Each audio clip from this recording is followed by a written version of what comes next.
In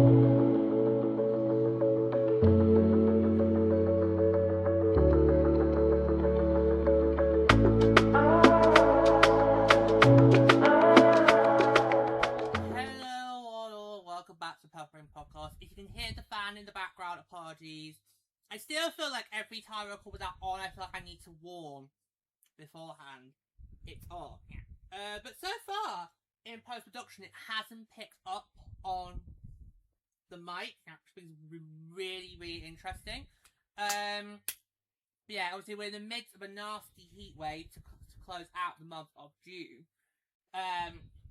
Which, as you guys know, has been a very stressful month if you are a PWHL fan of one of the current existing teams.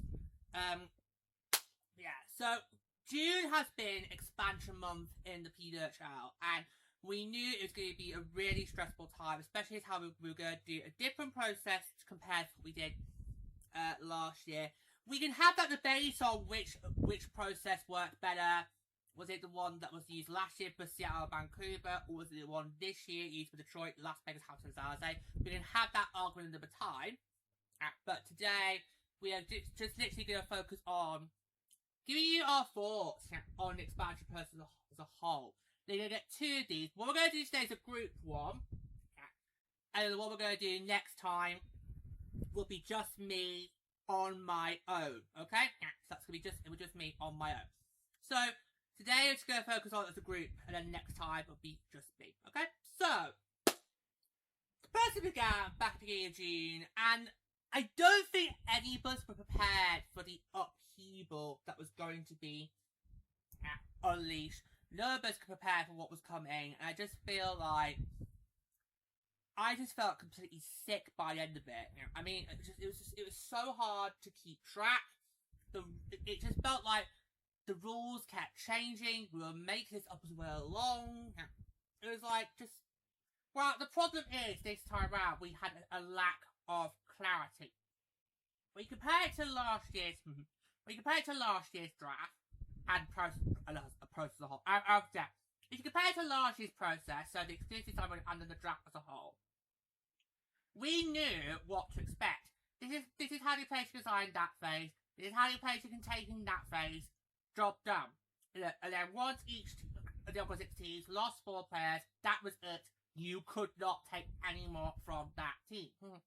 But this year, there was a complete lack of clarity. Even though the rules were made very, very clear to all of us, so not just the fans, not just the coaches, not just general managers, but the players themselves. Everyone knew the rules. Yeah.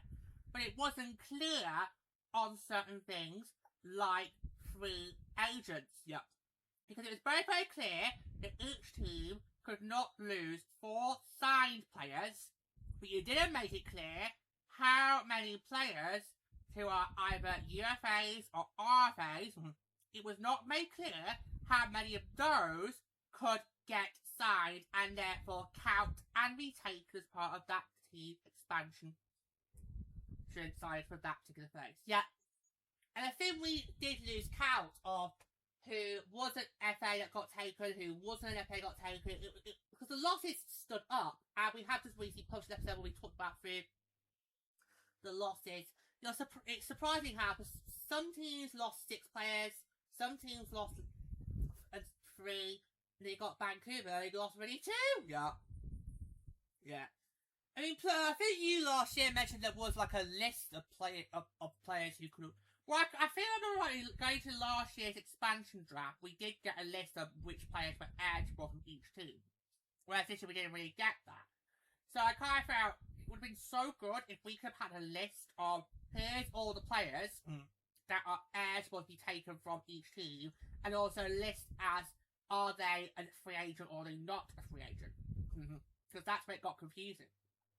Yeah, I mean, it's crazy the amount of losses that have been stacked up by us, Montreal, New York, even Seattle, who literally this time last year were building their roster from the ground up, and they lose 6 players, and yet Seattle came last this season,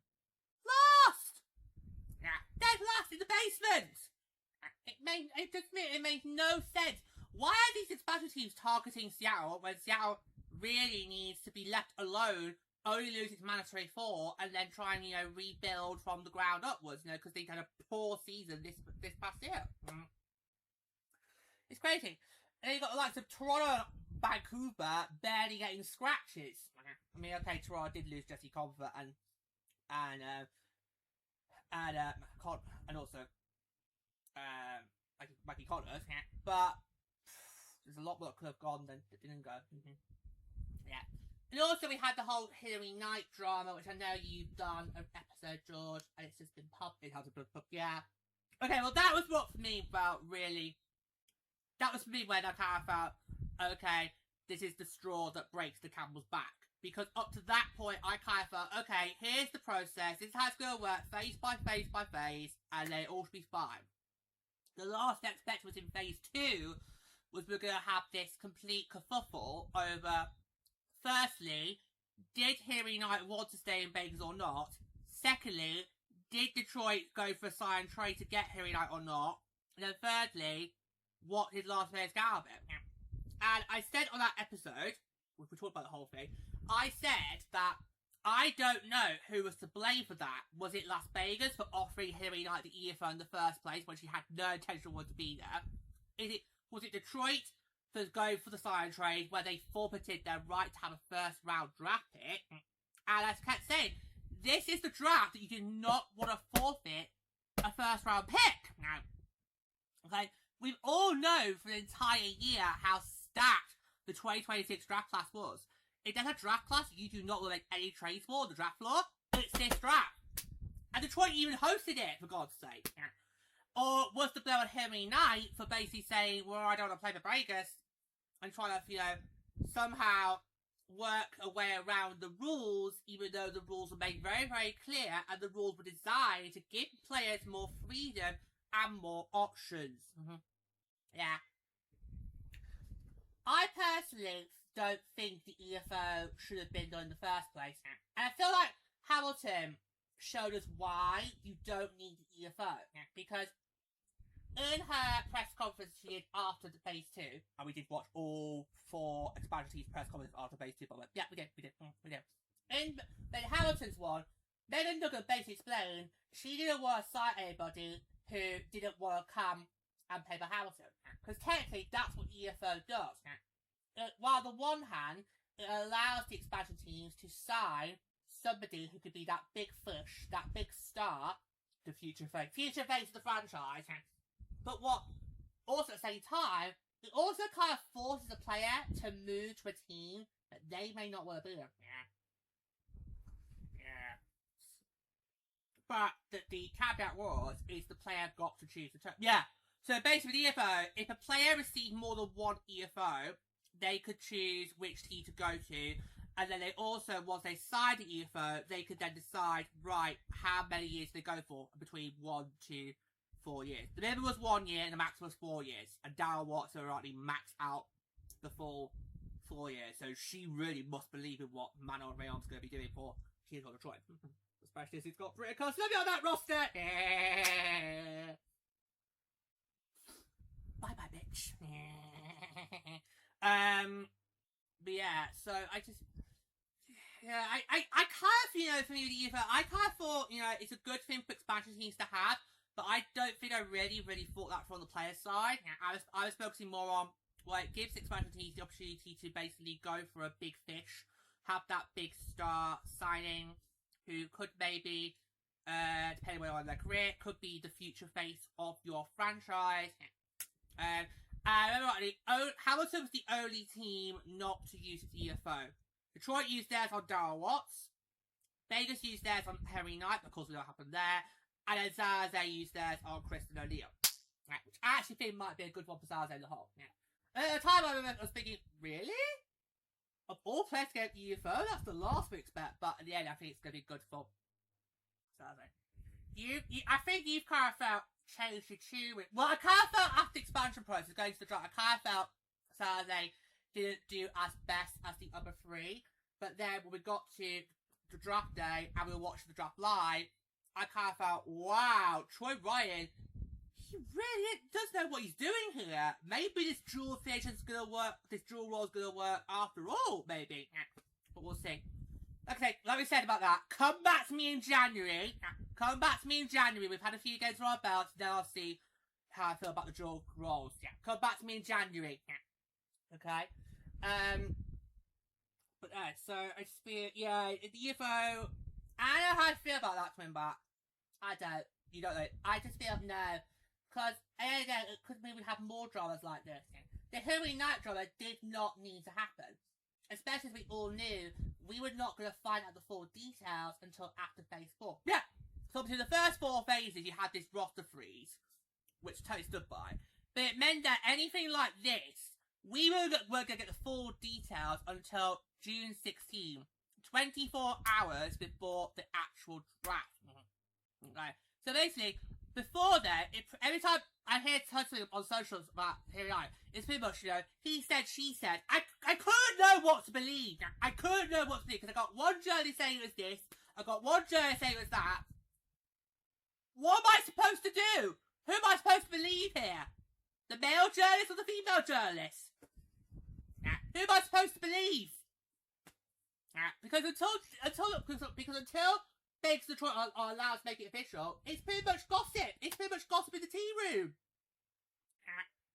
What did you hear about Hillary leaving Seattle? Ooh, she's gone for one of these 2 teams. It's basically just to gossip in the tea room. It's like, or you know, it's like, just for God's sake, she got those 2 hooking up. I just did not need that. Plus, it gave me a headache. It did. We basically had to record the phase 2 recap with me having an almighty headache, which did not go away until the Saturday. So that's June the 13th. Yeah. So I spent June 10, June 11, June 12, massive headache. So basically, I spent the entire of phase 4. Not 4, 3. Sorry. I spent the entire phase 3, because phase 3 began on the 10th to 12th. I spent the entire phase 3 with a splitting headache, and then it got worse because of the protection of phase 3. Back to clarity. Nobody made it clear to us that the protection list for phase 3 would not come out until after phase 3. Nope. No one made that clear. This is how we got the protection list for phase 1 before the phase 2 started. Yeah. Well, the argument there is phase 1 was basically just protection lists. And then phase 2 is when the expansion teams came in. But phase 3 was a live phase. And during that phase, expansion teams as well as the existing teams could make signings. Yeah! So, you know, how are they supposed to know who you couldn't touch when all the protection lists were not made public or maybe not submitted before a deadline on the Friday? It's like, for goodness sake! Yeah. It was like, that was not made clear to us. No. We were all, I think after phase 2 completed on the Monday, we were all expecting the Tuesday protection list to come out for phase 3, so you could then phase 3 could just go, right, here's who you can't take, everyone else, there go. But no, we had to wait until the end of Friday. You know, that was a Friday morning. And I had to be up early Saturday because I was at a family event. Because on Friday we went down to the accommodation. I then basically had to then spend all Friday evening keeping an eye on what's going on with phase 3. And then obviously had to put phone on silent and do not disturb on Saturday because I was at a family event the entire day. I am so glad that we had even though it was only 24-hour break, I'm so glad we had a gap between phases 3 and 4 starting. Because if we had just went straight to phase 4 the Saturday, we would have had no clue what was going on because we would have to be in radio silence. And even then when we were out in the bouts, your phone did not work. Well, so he sort of said to me, put your mobile data on, and that way, if you have trouble with Wi-Fi, your phone could still work fine. So I tried that, but unfortunately, it did not work. I couldn't get a signal. But it's fine because we weren't too far from our accommodation. But I'm just saying, if we had to get an expansion during that Saturday, we would absolutely screwed. We would have had no clue. We would have no clue. So I'm so glad the Saturday it wasn't involved. We didn't have any expansion stuff because obviously I was at a family event and I would not be able to follow it. Yeah. Sunday is when it all kicked off. And unfortunately, I then fell ill on the Sunday. I fell ill on the Sunday coming back and I spent the entire phase 4 pretty much in sick bay. But that was not because of expansion. That's because of something else. The headache was because of expansion. The illness I had during phase 4 was not due to expansion. It was one of those freak illnesses where you thought, oh, I don't normally get this. Yeah. And I was like, oh. Yeah. Anyway. But yeah, so I think for us, the big problem has been lack of clarity. Okay? You didn't make everything clear to us beforehand, and as fans, we were basically left to pick up the pieces, have fights with each other on social media, and one says it should be done this way, said they've done that. You know, and we just, it was just like, seriously, this, unfortunately, paints a bad taste in the mouth. Because with lack of clarity, you open the door to losing trust. Now, for someone like me, who has serious trust issues, you do not want to do that. Okay? So, because I mean, the moment we lose trust, that's when the whole relationship will then start to break down. And I've already been through that with Major League Baseball. I don't need to go through that with anyone else. Thank you very much. So, I just feel, yeah, that's a big own goal. The fact is lack of clarity. We were basically like rabbits in the headlights.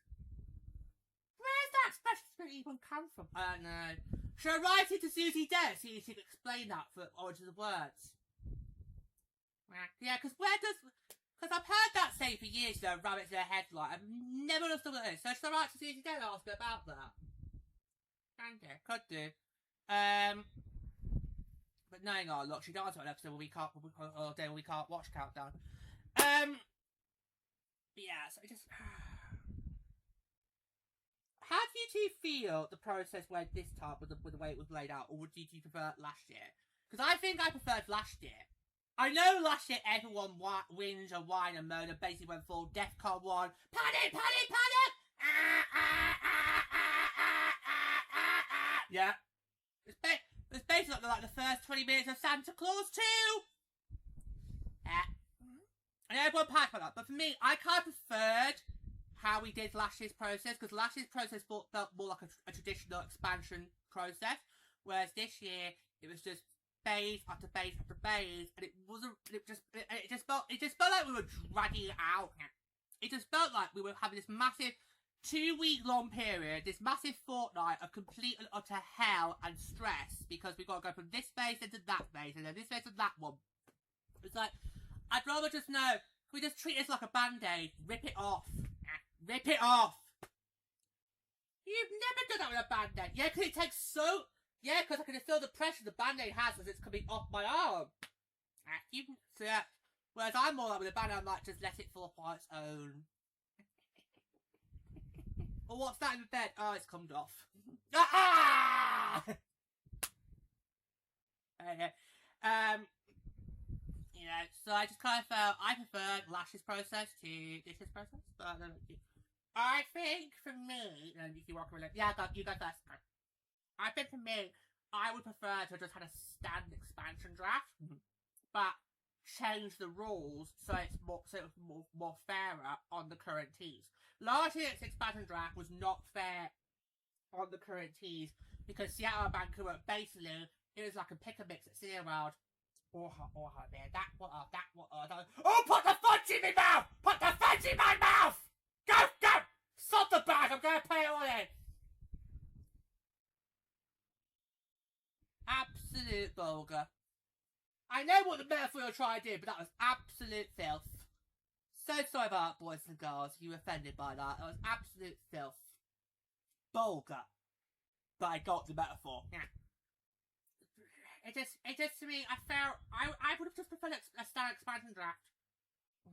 And basically we just did a coin toss for who gets to go first. Last year it has to go, that was last year. This year it has gone National Lottery. And tonight's bonus ball is. Yeah. I think. Teasing the ball will work better. That's how you're gonna do it up. But yeah. Just.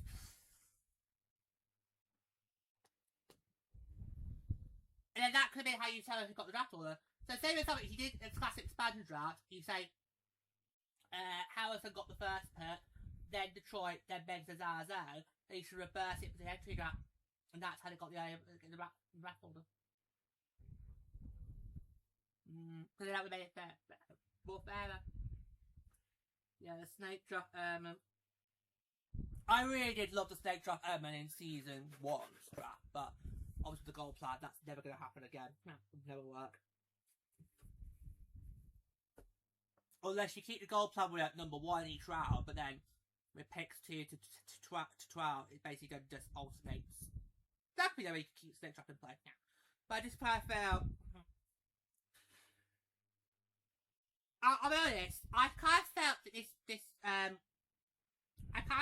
phase, it gave the players more control, which was the idea behind it. It's just, I'm sorry, the whole thing was poorly executed. It was poorly executed from start to finish. You would have had goats like Holy Knight trying to basically, bend the rules. Just so that she could not have to go and play with Vegas and to go and play with Detroit instead. Yeah, but I think if she stayed in Vegas, she would have got the easy C. Because I think with Detroit, does Harry get the C by rights? Because you've got Darryl Watts is there. Maybe that could potentially ruffle some feathers. I don't think Harry go to Detroit makes me should guarantee the C. I really don't. Whereas if you go in Vegas or just stay in Seattle like you wanted to, then that is. But of course we knew it was always going to be either Carpenter or Knight. It was never going to be both. It was never going to be both, Megan Turner. It was never going to be both. You were going to infect us with one or you chose Carpenter. I can kind of see why. Yeah. But I just kind of felt it was important that this time round we gave the players more choice, more freedom, and felt like they had some form of control. But the whole process just felt botched up from start to finish. And as you said, George, we had as fans, we had 2 full weeks of utter hell. Yeah. We were put into hell for 2 weeks. I basically got a preview of my future. Basically I got a preview of what it's going to be like for me when I have to pass on. Because we all know I am damned for all time because of what I am. So basically this expansion process is going to be a glimpse of what happens when I die. And no, it's not going to be pretty. It's not going to be pretty, folks. It will not be pretty. But anyways, I honestly don't know what could have been done differently. Because we tried a standard expansion process last year, didn't work. We tried a more player-friendly process this year, didn't work. What are we gonna do? Yeah. What are we gonna do? Because when the next round happens in, say, 3 to 4 years' time, what do we do? What do we do? What do we do? The problem is, no matter what format we go with, there's always going to be fans mode. Yeah. Particularly fans who were really upset because their favourite players had literally left their roster. I'm like, well, that's standard in hockey. In hockey, no 2 rosters are the same in back-to-back seasons. So that's a standard. So I just kind of felt, we're going to have, as I said, we're going to have fan up for Raw regardless of what process we use, because there's always going to be those type of fans who are going to be upset regardless because they've lost their favourite player. Okay? But at the end of the day, I remind you guys, short-term pains, long-term gains. This is the exact viewpoint I had last year. I didn't have a problem with last year's format, because going into last year's process, I firmly understood, okay, we need to go through this pain, because it's going to be worth it in the long haul to get 2 brand new teams added in to the roster. Remember, guys, I didn't think expansion was going to happen until at least year 5 at the earliest. Yes, 5 to 7. Yeah, I said to these two during the local season, I don't see expansion happening until at least 5 years, maybe 7 years. Okay, so I was very prepared for. Okay, let's suffer these pains now in the short term, because in the long term they're going to be beneficial, especially if we get 2 more, really competitive teams to really help sell that USP or parity and competitive balancing. Okay? And it's the exact same thing I had going to this year. It's just this year I kind of thought, okay, chances are it's going to be a lot more worse because the players have got more control and some big stars on your team might end up going as we saw it happen. So let me go, although we don't care about that. We're happy she's gone! Yeah, we're happy she's gone! Yeah. We basically did like a many upper hours passing. We basically, when we got news about her going, we basically celebrated as if we were drunken pissheads at our local husbands at early hours at 4 o'clock in the morning. Yeah. But Hensley going, we did not like that. We did mourn that, as well as Cooper and Bapperson going all to Vegas. Yeah, we did mourn that. Yeah, so I just kind of felt whatever process you use, there's always going to be some that small group of bands who are going to whinge and whine and scream and cry and complain because they don't like the fact that they've had to lose their favourite player, but unfortunately that's the way it goes. You probably would have lost your favourite player anyway, because obviously chances are they did get expansion to go in free agency. Look at Jesse Eldridge. I said Boston was not going to keep Eldridge, even if they wanted to, but I thought she was going to go expansion, not in free agency, and that's a big steal from Montreal! That's a huge steal from Montreal! You had a Oscar Murray and Ambrose. That's a huge win for Montreal! Yeah. Do I think brilliant here? Daniel Saviano clearly recognised that everyone's going to be looking at Montreal next year, given what they've lost, and thought, no, we're going to do to you what Minnesota did in years 2 and 3 and show you why we're the reigning champions. And you know what? Hats off to her. That is why she is in the Hockey Hall of Fame. That is why she is in the Hockey Hall of Fame. Expansion has not phased Daniel Saviano. She's basically gone there and thought, right, what do I need to do to give the Big 12 a chance to go and make it back-to-back like the Frost did? There you go. There's your answer. Right there. Right there. So Eldridge is definitely going to be able to plug some holes that Montreal has had to deal with because of expansion. Okay. So right there. Right there. And I'm very sure it's the last. Did they also get Malte? Or did she go, I think they get, I think it was. Oh, wow. It's even worse. Worse then. Okay. So basically what you're trying to say to people is, don't be surprised if Montreal, does what we've done in seasons 2 and 3 and just stay competitive even though we've had some heavy losses. Yeah. But going back to expansion. I'm like lazy. I'm like, what do we do for the future? Because we've tried one way, it hasn't worked. We've tried another way, it hasn't worked. What are we supposed to do? Like, seriously, what are we supposed to do to try and please the masses? It's like, we tried this way, no one liked it. We tried that way, no one likes it. There's only so many things we can do to change the expansion process before we have to eventually agree on consensus. Because while our hopes and prayers are that we now have firmly hit the pause button for the next few years, the next round of expansion will come before you know it. Especially as if we keep hearing the We Want a Team chants on the Takeover Tour over the next few years. Do you think that's gonna... I would be surprised if markets on next year's Takeover Tour, I would not be surprised if they still keep the chant going, especially if we go back to Denver. Because while we in the league know firm well that the pause button has been hit on expansion, the markets outside the league don't know that. They might feel there's still a chance that they might somehow sneak in somewhere through the back door. And no, that was not a euphemism, by the way.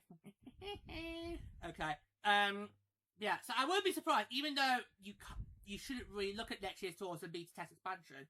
I will not be surprised if we still hear that we will a team challenge because we lost because we know there are a lot of hungry markets out there like Denver who want to get in. So we'll see. We'll see how it goes. We'll see how it goes. Yeah, so it just feel that, you know, we need to start thinking now, what's going to be the right format? We tried this way, it's not worked. Tried that way, it's not worked. What do we do? Honestly, what do we do? Add us on the postcard. Add us on that postcard, please. Seriously, what are we going to do? I know. Well, can I say some things I'd like to see happen to make it better? Yep, go ahead. Firstly, we need to have clarity on the process. Well, we thought we had that. I know. Going into the process, we all thought we knew what was going to happen. We knew how each place was going to go down. George did episodes of the podcast. And then we start the phase. Naturally, we don't know what we're doing. We've got no clue. We're basically like as a headline. And we're back to that. We're back to Dictionary Corner. You know, what are we supposed to do? So, you need to, at first,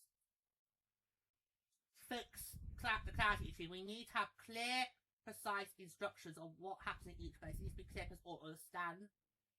You need to make it clear how many signed players and how many free agents each team's allowed to lose. Because it was clear we knew how many signed players could go. It wasn't clear how many FAs we could go. It was not clear. Okay, so that needs to be done as well. You need to have a more constrained timeline. Because did we really need a fortnight for this? No. Especially as how last year is its good sign window. That was open for 5 days. And Vancouver Seattle basically got it all done by the Friday. Yeah. It opened on the Wednesday, and the idea was it was going to close on the Sunday. It didn't even need to go to the weekend, because by the Friday, Vancouver Seattle had all 5 of their signees in its sign window. Done. Which is why we were saying last year have a shorter exclusive sign window, because you didn't need 5 full days. Yeah. So I absolutely would prefer to constrain the timeline. Absolutely. We did not need a fortnight of stress. For what? For what? No. Can I throw a suggestion in? Yeah, go. I think a protection list, I think it should be just one protection list but put 6 players. No. I mean, it was good that we got more protection slots this year, but really I think it should have been, right, before anything starts, you get 6 players, sign those 6, bum, done. That's your protection list, job done. Yeah, because originally we were going to, at the end of phase 2, we were going to come back on and we were going to do a second lock-in where we would then basically draw our protection list who we protect in phase 3. But because we only had 24 hours between a respite between phases 2 and 3, we didn't do it at the end. So we just basically just stopped what we already did for phase 1. So, yeah.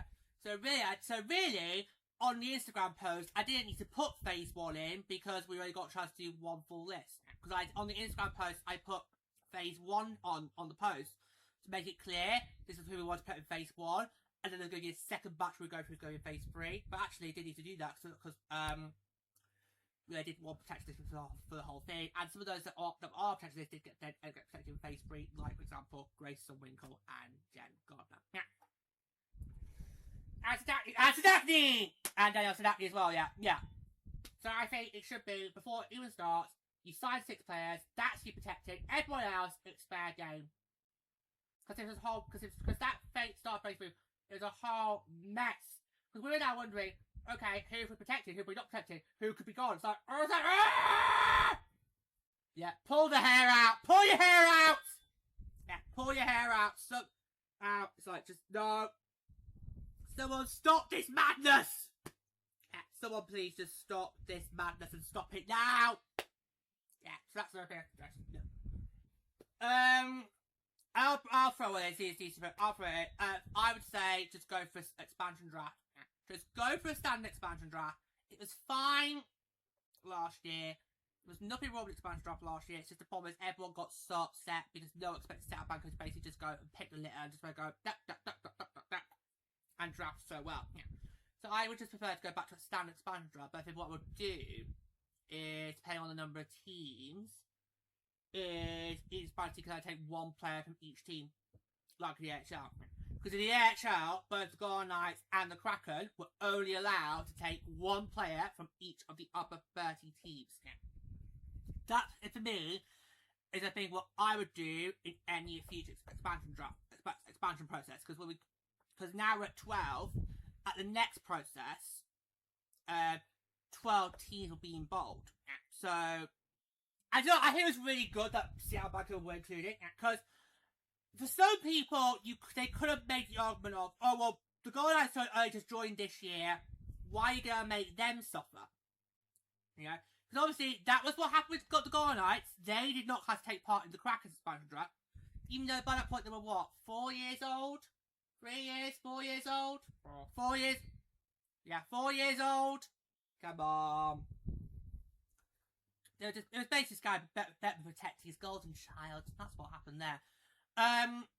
But for me, going into the person, I was adamant that Seattle Vancouver had to be a part of it, because this league is super ultra competitive. We have parity from top to bottom. I don't see a reason why you should not have Seattle Vancouver involved. So I'm really glad that Seattle Vancouver have been involved in the expansion process. So the expansion teams coming in this year, you'll be involved in the next process. Yeah, you'll be involved in that process now. There's no sort of saving grace there. You are going to be involved. So that's really good. But for me, going forward, I would just do standard expansion draft. You can only take one player from each team, and that would get you to 12. Yeah. Going into the expansion draft. Because I'm still worried about how are the expansion teams going to get to their open up roster with free agency. Because they're all correct 16 players. How are they supposed to get an extra 7? Yeah. How are they supposed to get an extra 7 by opening night? Answers on a postcard. Yeah. Answers on a postcard. Yeah. So I just kind of feel just let down by this. I just feel like you had opportunity to change things, make them work better, and while they work better for the players, they did not work better for us as backs, because we were basically subjected to that fortnight of complete stress, not knowing, you know, who is going to go and who is going to get protected. It was basically like, we don't even know, the taps are being turned on. So it was just, yeah. The league still has not got this right, but it's okay, because like I said, we are still young. We've only just had our 3rd season, guys. We're about to head to season 4 next year. Okay? We've still got time to try and error things, and then, you know, because remember, our generation right now, we are the pioneer generation. We're the ones building this league up, so that the next generations after us, they don't have to worry about needing to try and make sure it works, because by the time we hand it over to them, it'll be working fine, and it'll be like just air sports league. That's what I want to do. When my time comes, I need to be able to say to this next generation, okay, it's your turn now, and this is what state it's in. You know, it's your turn to pick up where I've left off and just do what I've done. Because I do believe when the passing torch from me comes, I do probably believe this league will be in a very good position, but you always want to make sure. Like how every administration wants to make sure they've left it in a better state for the next one. That's how I feel this league. And no clear. No, Kia, the country was not in a better state before you came to office, and no, you are not handing it over to Andy Burr in a better state either, so...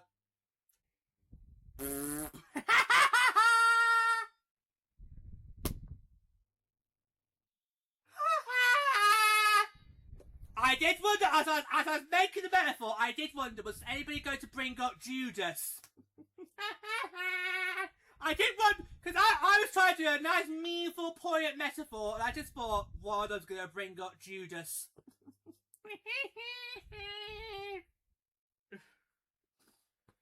Oh, so that means never going to go to Checkers then, George. I would not mind going to see Andy Berman Checkers and talk about the PWHL to him. I could bring him some bread and wine. This is my body that you broke apart. Like my city. And this wine is my blood, which you spilled when you chose to run the Makersfield. Oh. I was trying to do a beautiful medium poignant metaphor. You brought it up. See, now he's gone. She's actually gone. I basically walked the plank. Lucy on the balcony. I was basically doing Keir Starmer. Oh, I've got to walk the plank now. Ah! What is it? June 16? 17? Might be 18. 18? That's a Saturday. Well, the conference is supposed to run until the 16th. He then would probably get confirmed on the 17th. That means he could then move on the 18th. That's a Saturday! Oh, Jesus Christ. Anyway, yeah, that was, yeah, there you go, yeah. It's been a bit of a lovely week in British politics. You don't get to say that often, by the way, boys and girls, but it's been a very lovely week. Yeah. And I knew it was going to happen. I've been saying, you know, since Christmas last year, that I do believe Keir Starmer would be gone by the locals. Because I just knew he was going to do badly in Scotland. I knew he was going to be the Prime Minister that lost Wales. I just didn't know who to. And I knew that we Liberals were going to give him and Kenny a really bad time in the local elections because we got more councillors than both Labour and the Tories. We did. So I knew it was going to go. It's just the fact that they dragged it out for another month was a bit ridiculous. I'll tell you what's really upsetting about Andy Burnham. Is he could have been the first British Prime Minister in my lifetime that actually was a really decent guy. But because of the way he's gone about getting the keys to number 10, it has tainted my image of him. And I voted for him in every single mayoral election. In every single mayoral election, I voted for him despite being a Liberal. Because in the mayoral election, I don't vote on party lines. I vote for who's the best in to run my city. So I thought he was the guy. So that's why I feel very, very, very betrayed by Judas Iscariot. So basically, Andy, there is a tree in your future with your neck around it, and the choir goes, "So long, Judas, oh Judas." They still haunt you every time. That's why I call with that, and also with Down for All Time. Is it more harrowing at War? Act 2. Act 2. Clear that one. It's basically the last song about one. So you basically had them being harrowing as we're about to up the lights to go get ice cream. In Act 2, it's more haunting because it then leads into the trial before Pilate, and you do see Jesus literally hobbling onto the stage as it's going on.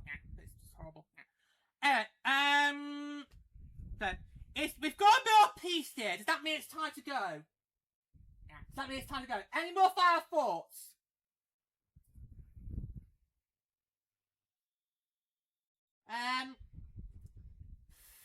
It's not been a nice 2 weeks, but thankfully it's all done and dusted now. It's over, and we just can't wait to see me action in the fall. Great way. I can't beat that. Unless, Andy, do you want to come and see us in Checkers? Why are you trying to angle to go to Checkers? It's just some old house in the countryside. I'm trying to think about how we could best promote our little George. He's not going to want to bond with us. We're just civilians. Plus, do you really think we could go to Checkers and George not resist wanting to kick Andy in the balls? And then basically go all carefully on his ass. Yeah, that's what you get for treachery. It is for Manchester! Oh, God. no, it's nice that you've come to an idea of how we could take up my advocacy further. It's just that's never gonna happen because you basically know what, when it comes to me, to quote Anne Boleyn, politics not my thing. But anyway, so should we just leave it there? I think Lady did it brilliantly. So we'll just leave it there. So we'll say thanks so much for joining us, guys, as always. And until next time, take care. Don't forget to all the free.